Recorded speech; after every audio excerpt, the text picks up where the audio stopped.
did want to, I guess, for the last 10 minutes to talk about entrepreneurship, man. Like we're all entrepreneurs in here, and I feel like there's a facade about what it really is, right? I seen this on Instagram earlier today. It says a lot of people want to be self-employed because they don't want to answer to anyone, but they also don't want to work. Right. So trust me, I done seen dozens of brands, businesses starting COVID. Everybody who started something in COVID, they had all this extra time. I've been thinking about this business, it's perfect time. Started, 95% of them gone, right? So, I mean, Sean, I'd like to start with you, man. Like, oh man, keep it like just give people a realistic view of like the lifestyle of an entrepreneur, man, and what it's really like. Because there may be some people here who may have just started out as an entrepreneur, or they're thinking about starting a business. And you guys have been in business, what, 10 plus years? Yeah. Something like that? Which isn't easy to do, especially like there's a lot of barbershops in this area. It's not like, this is the only black barbershop within 20 miles of the next. Like, it's competitive, so love to hear your perspective, man. Yeah, I started out, my last job, I was in high school, and I was working at Foot Locker. And that was the last time I collected like a paycheck from somebody.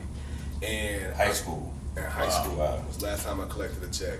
And I told myself, it's kind of like, you know how like, I don't know if y'all ever listened to like Twister or any of like that pimp rap back in the 90s. Mm-hmm. Like, you gotta do or die.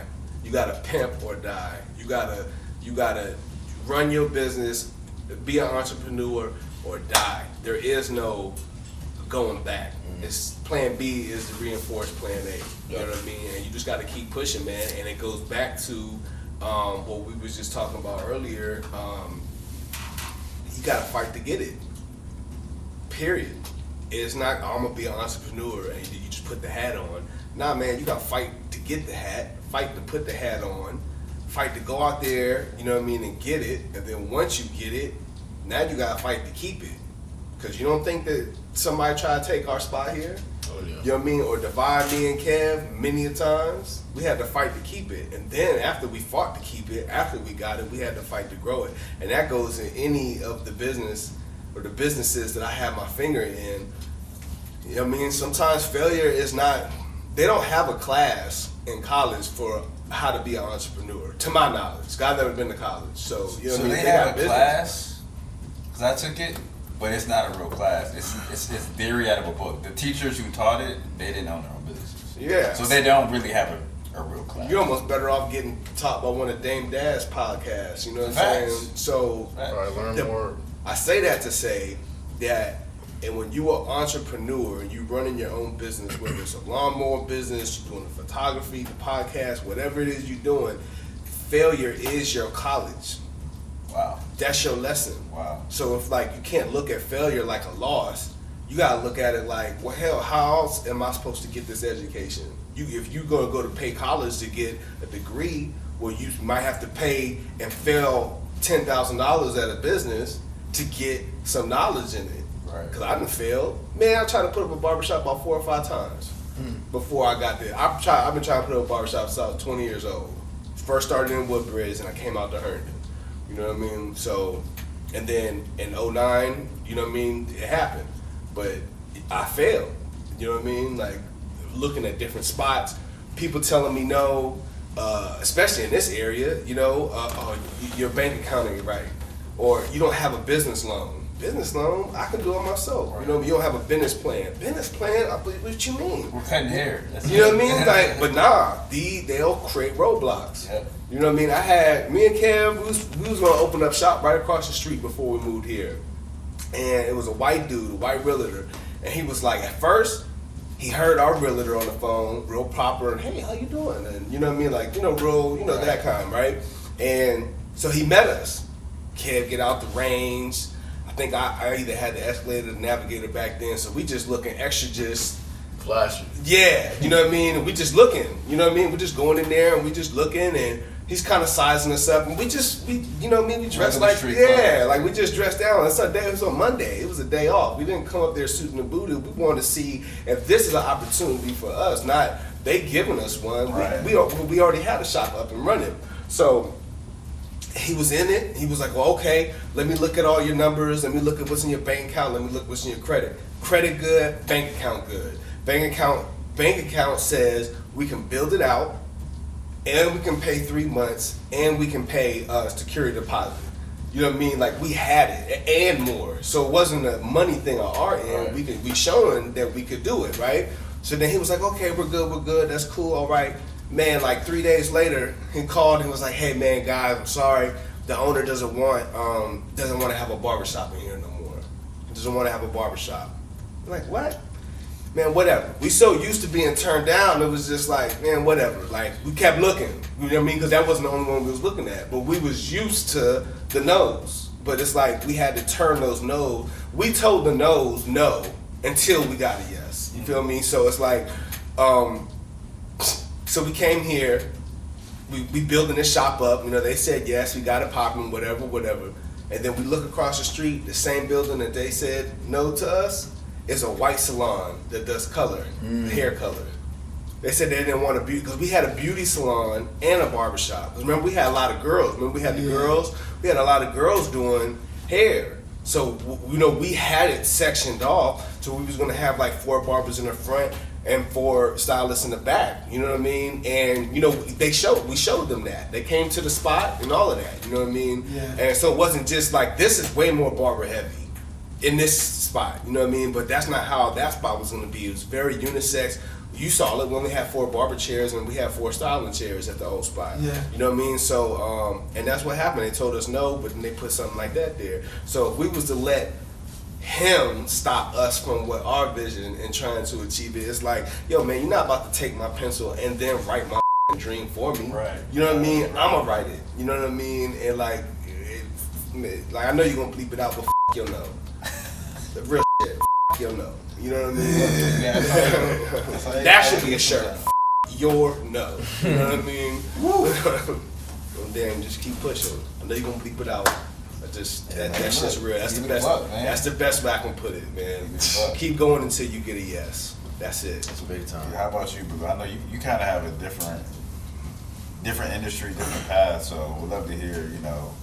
So what's the question? It was just thoughts on the real life of an entrepreneur, not the Instagram flashy, you know. Even that, I think is hard. I think that, like, honestly, building your own brand, it's consistency is key in this particular time. You know what I'm saying? You said something about motivation earlier tonight, and to me, I feel like motivation is a lie, right? Because no one's really motivated to be an entrepreneur. No one's really motivated to put in 60-hour work weeks. No one's really motivated. That's not motivated. Like, you do it anyway. You know what I'm saying? Like, whether you're motivated or not, like, that motivational thing is like, being motivated to do it doesn't matter. You do exactly what you need to do to get what you want, right? You know what I'm saying? Like, even some of the no's, like something I read a long time ago when I was doing music more heavy, the guy that did Pandora, he did like, him and his team put Pandora together, and it wasn't signed, but they had no money for it, but they had designed it, put it together, and they, you know, I think it was like 5 years they went with no money. He didn't pay any of his designers or nothing like that. He went to like 97 meetings, right? You know, every couple of weeks he had a meeting with somebody, told him no. Every meeting he had a no. Every meeting, like on the 97th meeting or the 107th meeting, right? It doesn't matter. It was a ridiculous amount. It was more than 50, right? On this 97th meeting, he finally gets a year. They get like $6 million. He pays everybody for the years they worked and everything like that, right? And I'm like, that guy went from, and it was like the main point was like, success is to go from failure to failure with zero lack of enthusiasm, right? And I was like, that takes a lot of, like, you gotta be a tough dude to get told no for an extended amount of years, 97 times. They're telling you it's to this, it's to that. You take what you feel like it, you revamp it, you go to the next meeting. You go from every meeting until you get your yeah, which is like, when you tell the story, I was like, you sound just like the Pandora dude. Pandora man was like, look, I don't like that idea. We're going to go to the next meeting. Thanks a lot. You know what I'm saying? He just didn't stop. He kept moving. If you like the idea, you know what? I kind of like that. I'm sorry you guys can't be the ones. We can go work on that. Thanks a lot. If we do fix it, will you take us? Oh, you won't? No problem. Go to the next person. He just went and went until he got it. It's pretty feedback. Yeah. So I'm like, I guess for me, I want it to be, I don't like working for people. I don't like hustling for other people. I can't put nobody else's name on me, right? Like I know that the skill that I have, or the skill that I pride myself on, is like connection, right? It's really easy for me to connect with people. I'm charismatic, I guess is the word, the definition they have for it. But I'm like, I have this skill, I have this thing where I'm just really, I like people, I'm good with people, you know what I'm saying? So I watched myself get put in positions where people utilize me being good with people and make money off me. And I felt like, it wasn't like I was being old. I felt like, they're like, come in here, be here on time, don't be late. Oh yeah, that's Mr. Blue. Yeah, everybody love Mr. Blue. He's one of our favorites. Mr. Blue, why don't you go talk to this person to go do this? Damn, you know what I'm saying? boy. It was like, it was like they always utilized me. So it always made me feel a kind of, I always had a little chip. The only thing, like, so when I got into fitness, it was whatever, you know what I'm saying? I just like teaching, because I worked with schools with kids for a while. I like to teach, but also like boxing. I love boxing. I think it's a fun sport for me. So when I started doing personal training, I realized the natural progression of a personal trainer is to go into business for yourself. That's just the natural progression of a trainer. It's odd to stay and it connected to a gym when you're the brand. You know what I'm saying?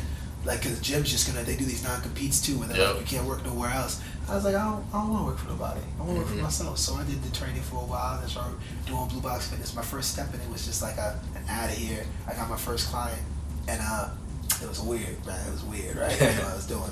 You know, they paid for the session when I went there. You know, paid for it when they got back. You know, it was just like, it's really weird until like I worked for US Fitness and I watched how they did it. I started realizing that part of entrepreneurship was like submerging yourself in the field that you want to be in. You know what I'm saying? So I went into a gym. Like, yo, I don't want to work for a gym, but I want to know how a gym works. So I went to a gym and I was there and I watched everybody, the front desk people, the personal trainers, the directors. Then I got a management position at the gym and I ran that for a while. And when I left with no income, no clients, no nothing. I was like, yo, if I'm gonna fail for me. I ain't gonna fail on these. I'm gonna fail. I'm gonna be the one that fails for me. So I went out and I tripled my income in the first couple of months or whatever, right? And I was like, yeah, I'm killing it. 3-4 months later, income was plummeted, right? I had like half the income I had before I quit my job, because I didn't really know how to like run a business, how to like, you know, the ups and downs, how to keep clients. I didn't know what it was, you know what I'm saying? So I was in this joint, ramen noodles and eggs, boy. I was in this joint. Look, your boys making peanut butter sandwiches, ramen noodle and an egg for dinner. Like, I was like, yo, I gotta do what I gotta do, you know what I'm saying? And then finally kicked back up in the wintertime, because everybody when the winter fluff kicks in. And then after like the first 2 years, I never had no problem, right? And I was able to keep my money streamlined the whole time, right? But the first year, it's crazy up and down. So I say, for me, being an entrepreneur was never really about some grandiose like amount of money. Even the freedom. It wasn't even about the freedom, to be honest with you. It was about the ownership. You know what I'm saying? Like, I didn't want to be, if I got a gift, you know what I'm saying? If I got a skill and I'm gonna utilize that skill and that gift to make money, I don't want to pay somebody else for housing my skill or my gift. I don't want to pay somebody overhead or rent to have me on to come out here and shake hands and you know what I'm saying, welcome to Nike. It's like, nah, yo, Nike don't give me enough of a bag for them to be like, we got Blue. They should directly pay me to be at Nike shaking hands, but don't pay. I'm not with Nike. I'm out here by myself. You know what I'm saying? So like, I don't know. For me, it was always about not wanting to hustle for other people. Like I hustle better when it's for me, directly for me. Like now it's like for me, but it's for my baby too. So it's like, yeah, I make bread, but I make bread so I can spend time with my kids, so I can make cook all fucking day. Like cook all day. 90% of the time, in the kitchen when she come over. Right. That's good That's stuff, big time, man. man. Yeah. That's big time. What about you? What, the real life of an entrepreneur? Yeah. Yeah, I mean, for me, man, it's been an interesting journey. I did some network marketing for a little bit. Learned a lot of skills. Learned a lot of perseverance. Learned a lot about handling those.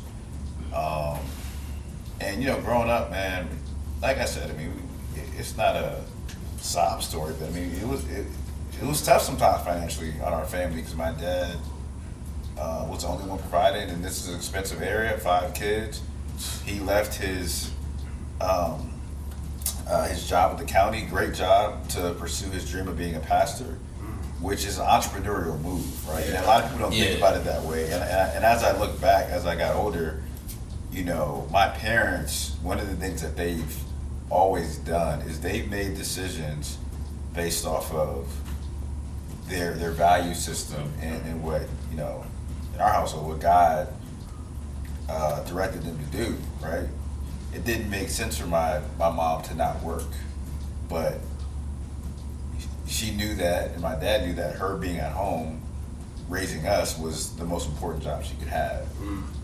Money couldn't, if she would have worked and made more money, and we didn't have to have some of the financial struggles. Like I said, we never wanted for anything, but some of the financial struggles, we would be different kids, right? So, seeing my dad leave a good, stable situation to, not a stable situation, and stick with it through the ups and downs, has really, really impacted me.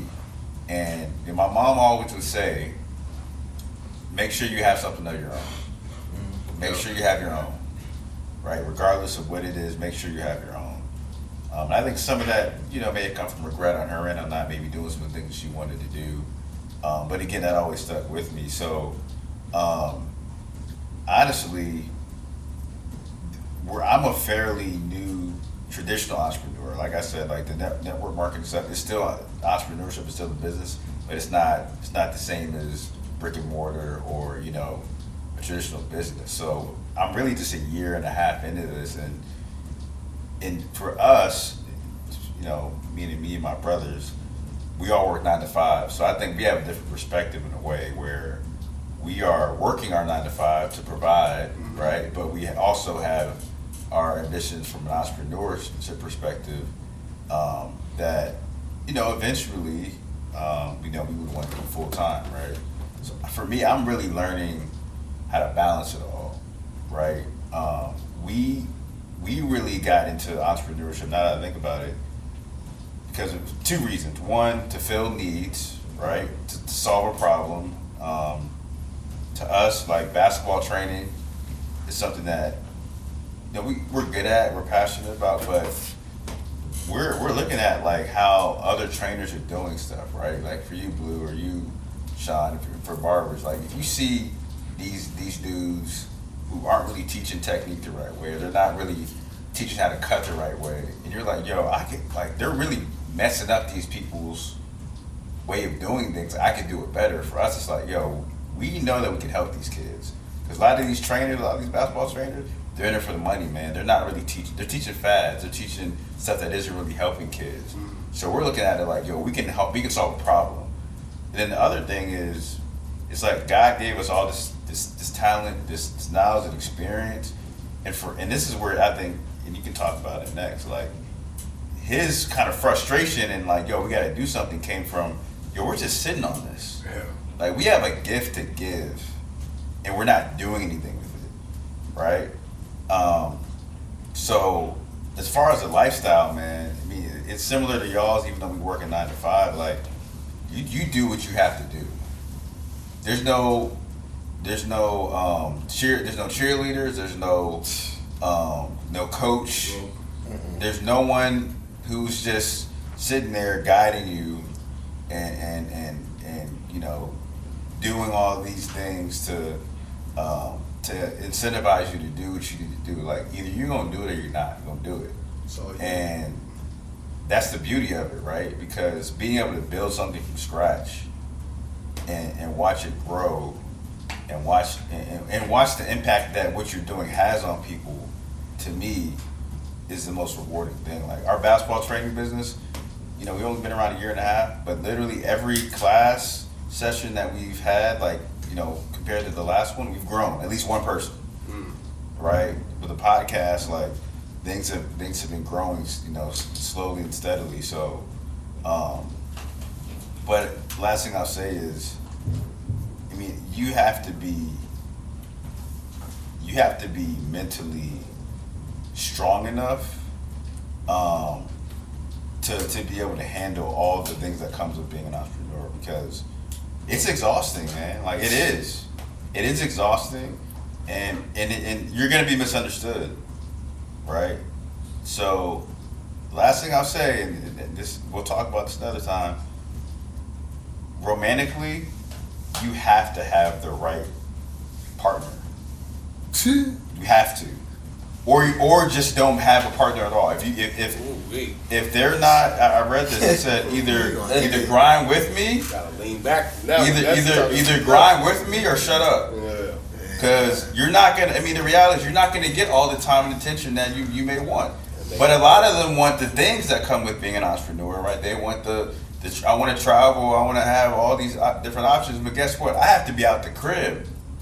I can't be. I don't watch Netflix with you all day. So you got work. I have to. That's right. Right? Like I can't be. We can't go to Cabo in spring break like your friends who work 9 to 5. I can't do it. Not right now. But if you hold me down, we'll be able to do that anytime we want someday. But again, like your association, romantically, friends, all that, it's gonna test all that. So you gotta be mentally tough enough to be able to handle all that, and again, have a vision where you're gonna go, so that all that stuff doesn't hold you down. So yeah, I mean, you covered it all, man. You really covered it all. There's not much to say. I think the biggest thing for me is the why. You know, why we're pursuing what we're pursuing.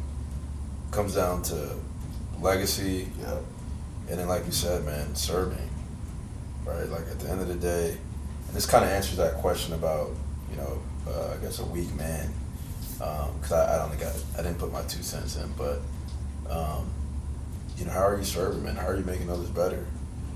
How are you as an individual? How are you developing personally? Mm-hmm. Right? You talked about the different stages. You know, me at 18 wasn't the same person that I am now, and you shouldn't be. You should elevate and progress as a person. And then I think, you know, to become a stronger man, that's what it takes, man. It takes you for you to develop and learn from mistakes, and you know, teach your. You know, we got sons, you got daughters, and teach them. You know, the right path to make your family name better, right, and to make this world a better place. Yep. And that sounds like corny and cliche, but you know, you can't do that as a weak person, a weak man, if you stay stagnant in one place. Nah, it ain't corny, bro. So, yeah, man, entrepreneurship, it's not flashy. You talked about it. Like, it takes sacrifice. It takes, you know, mental toughness, and you're gonna be vulnerable at times. It's scary. It's scary. Questioning, like, maybe even repeat outfits. Yeah, you know what I mean? Yeah. Like, why am I doing this, dog? Like, I mean, right now we got newborns, dog. Like, we're not with them right now. You know what I'm saying? Time to be alive. And they may question, like, you know, you're not spending enough time, and so on. But you know, we know why we're doing it, and if that stays pure individually, then you know you're doing it the right way. So Let's say entrepreneurship. I was gonna say that, you know, I had that sick day where I was just, you know what I'm saying, dying, and I was like, you know, there is no responsibility. There's no boss telling me you gotta be in here. Don't drop this client. Don't drop this thing. I mean, also, like, as personal trainer, I can call and move things around. Right. I got the flexibility myself. No one's gonna check me like, you can't do that. Are we gonna do this? You know what I'm saying? Like, everything's on me. But like, that's the weight of entrepreneurship, right?